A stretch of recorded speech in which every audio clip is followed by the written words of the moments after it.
अस्सलामुअलैकुम जी। हमारे साथ हैं अब्दुल रहमान साहब फैसलाबाद से, और इनके दोस्त हैं। आपने नाम नहीं बताया जनाब। फवाद। फवाद फवाद सलीम। जी। जी, फवाद सलीम। फवाद साहब, फवाद खान ही समझे जी। नहीं, आजकल लड़कियां बड़ा पसंद करती हैं फवाद खान को।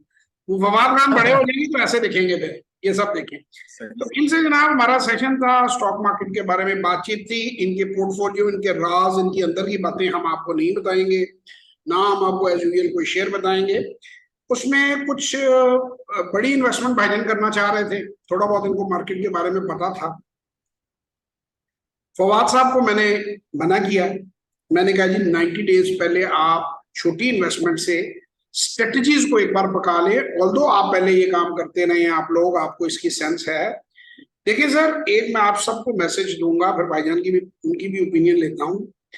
मार्केट ने कहीं नहीं भागना।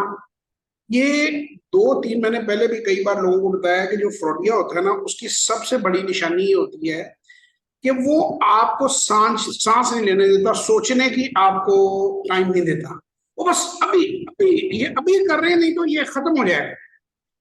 कभी हम्म। कोई बंदा पैनिक डाले ना, मैं उसके साथ काम ही नहीं करता। मैं कहता अच्छा फिर मैं तो हफ्ते बाद बात करूंगा। कोई सही है। चीज, आप प्लॉट ले रहे हैं, मकान ले रहे हैं, दुकान ले रहे हैं, कि आपको जनरल यूनिवर्सल, क्योंकि I have been to 33 countries of the world, 34th year in business, this is my 34th year. And my hmm. Father was one of the wisest, जो कि मतलब इंडस्ट्री को बड़े कम लोग इस मुल्क में समझते हैं, इकोनॉमी को जो वो समझते थे, उनके हाथों से मेरी ट्रेनिंग हुई। तो ये अल्लाह ने एक बड़ा एक यूनिक सा कम्बिनेशन जो है वो मुझे अता कर दिया।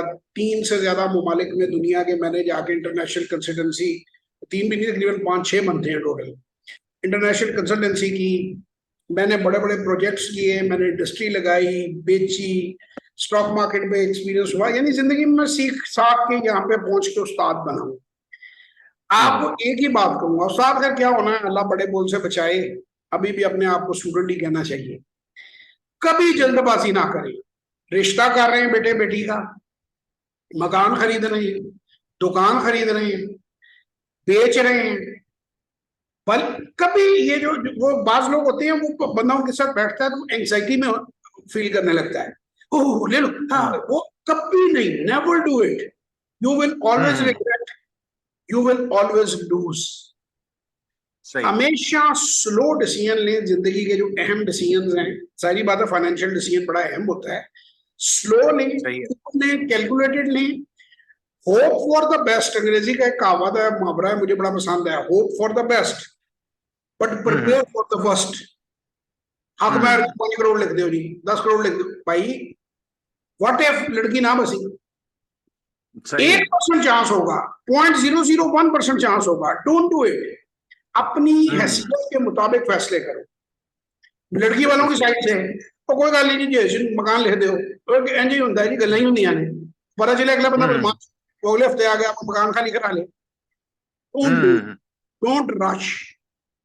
जो आज स्कूटर मांग रहा है वो कल गाड़ी मांगेगा, एंड सो ऑन। इसी तरह लड़की जो आज सहेली के साथ 2 घंटे के लिए गायब हुई है, वो कल 2 दिनों के लिए गायब होगी। डोंट सही है। रश। अच्छा, आप ये कहेंगे जवाब हम्म। साहब, ये हमें क्या रिश्ता कराने वाली मासियों की बातें बताने लगे हैं? भाई ये बातें मैं इसलिए इन टर्म्स में करता हूं कि मैंने एक ही काम किया। मेरे बेटे ने मुझसे बल्कि आके मुझे थोड़ी सी शिकायत की। उसने कहा जी आपने ना मुझे बड़ा नुकसान पहुंचा दिया। मैंने कहा क्यों? उन्होंने कहा आप हर बात इकोनॉमी की, फाइनेंस की इतनी आसान करके बताते हैं। हमारे प्रोफेसर जो है वो इतनी मुश्किल लैंग्वेज देते हैं, मुझे उनकी वो बात उस तरह से समझ ही नहीं आती। तो हम्म। एक अंग्रेजी की कहावत है, किताबें जो कि मैं बहुत पढ़ता हूँ, ये बीमारी मुझे है। तो ये कहते हैं, if you can't make an 8 year old understand, it means you don't don't know it yourself. अगर आप हम्म। 8 साल के बच्चे को बात नहीं समझा सकते तो उसका मतलब है आपको खुद नहीं आती। आप मुश्किल मुश्किल एडजेक्टिव्स का, मुश्किल मुश्किल चीजों का सहारा ले रहे हैं। तो बेसिकली आप खुद जो है